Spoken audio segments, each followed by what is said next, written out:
antitra ny arahava tompo-kilasy tompo-vavy.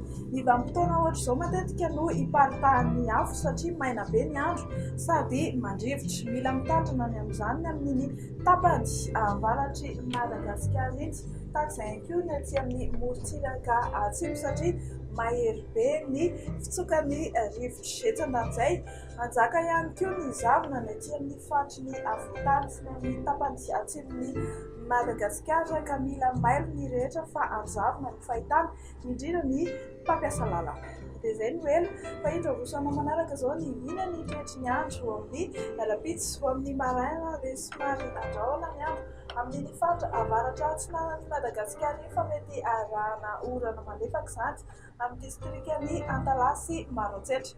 Hifandimby avokoa ny rahona sy ny masoandro amin'ny faritra sisa fahorian'ny fisavan'ny andian-javona vao maraina aty amin'ny faritry ny afovoantany sy ny any amin'ny faritan'ny Toliary ary ny amin'ireto faritra manaraka ireto aloatra mangoro atsinanana vadivavy fitovina sy atsimo atsinanana. Amin'ny rapitso tolakandro dia anorana malefaka any analanjoro izany fa isy eo izany indrindra ny amin'ny takariva sy ny amin'ny alina ny aty amin'ny faritra Savaty.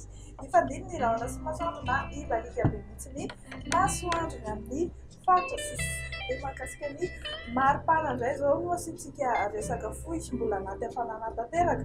Ireto ny antsipiriany ho amin'ny maraina izao dia 9 degré celsius no ambany indrindra any Ambatolampy sy Ambatofotsy ary amin'ny faritra sisa amin'ny afovoantany kosa dia manodidina 7 degré celsius any avaratry Madagasikara, 2 degré ary ny amin'ny faritra atsimo any manodidina 8 degré celsius.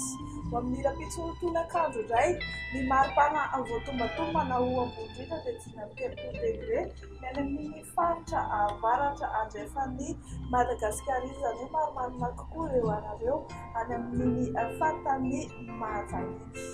Araka ny mahazatra dia amaranantsika azy dia nitoetry ny andro amin'ireto faritra sy nosy vitsivitsy ivelan'ny Madagasikara reto. Ibalika be ary ny masoandro amin'ny rapitso any La Réunion sy Johannesburg, andrahoana kosa ny Seychelles, anorana malefaka ny Bangkok. Hifandimby ny rahona sy ny masoandro ny amin'ny faritry Nairobi, Comores, Maurice, Paris sy Milan.